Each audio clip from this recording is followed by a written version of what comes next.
tricycle, naglalako ng mga basahan at nagtatahi ng mga doormat at punda. Handa si Rudolph Reyes ng San Miguel, Bulacan na pasukin ang anumang marangal na trabaho, makaraos lamang sa pang-araw-araw ang kanyang pamilya.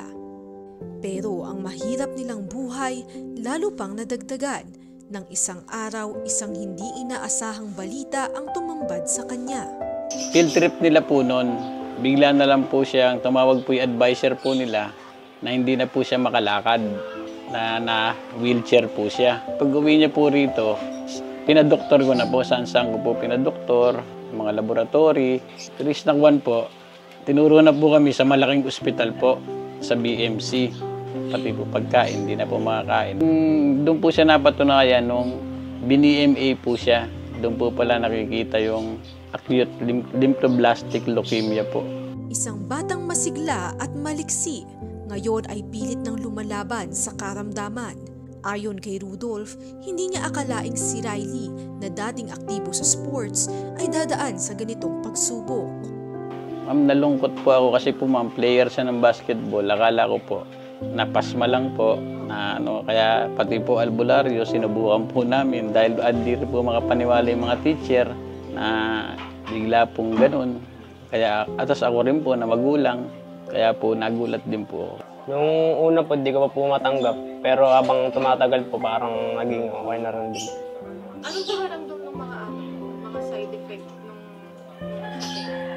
Pagsakit po ng mga joints, yun po yung pangunahing symptoms po nun. Tapos pagsakit po ng gums ko po, yun po. Taong 2024 nang madiagnose si Riley ng acute lymphoblastic leukemia, isang karamdaman na hindi lang katawan ang pinahihina, kundi pati ang damdamin at isipan. Bukod sa madalas makaranas ng side effects ng kanyang chemotherapy, ay malayo pa ang kanilang nilalakbay bago makarating sa ospital. Kasi po, habang nagkikimo po, nandun po yung mga side effect. Na po pwede pong mag-bleed yung mga nose or ears, labasan po ng dugo. Kaya napilitan po kaming umupa po na malapit lang po sa hospital. Para po in case of marami pong side effect, mabilis pong makakatakbo po kami ron. Malapit lang po.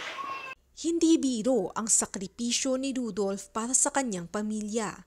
Bukang liwayway pa lang ay gising na siya para ihatid ang kanyang mga anak sa eskwela. Habang sa hapon naman, siya ay namamasada. Kung may matitira pang oras at lakas, gumagawa rin siya ng doormat, punda at mga basahan.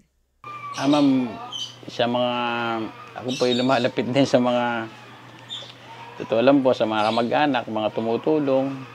Dahil po, medyo malaking gastusan po talaga. At hindi po, tapos sa mga politiko rin po, mga kapitan, mga tumutulong, mayor, tapos hanggat sa DSWD po, pumipila po ako na para po makakuha po ng pambiling mga gamit po, mga gamot po. Lahat po. Kasi po, medyo hindi naman po tayo mayaman na kaya pong suportahan po ang gano'n. At matagalang gamutan po. Dahil hanggang cycle 10 po siya. Cycle 3 pa lang po siya ngayon, ma'am. Sa palengke, sa online at sa lahat ng pwedeng paraan, ibinebenta ni Rudolph ang kanyang mga gawa. May trabaho man ang kanyang asawa bilang domestic helper sa ibang bansa, hindi pa rin ito sapat para tugunan ang mga gastusin sa gamutan ni Riley. Kaya siya na rin ang nagpupursiging lumapit sa iba't ibang ahensya upang makahingi ng tulong. Kailangan po kumpleto po ng requirements, tapos siyempre po, minsan talagang kahit na nagugutom pa tayo, kailangan pumila pa. Kahit na ala na sa oras at yung pagkain, talagang kailangan mag-sacrifice po na one. Kaya nang mapag-alaman ni Rudolph ang tulong na hatid ng Ako Bicol Party List, agad siyang nagpasa ng mga requirements.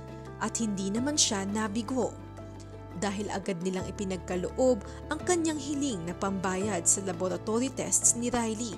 Sa Ako Bicol po, Party List, sobrang salamat po sa binigay niyo pong tulong po sa aking anak sa tuluyan pong gamutan po niya.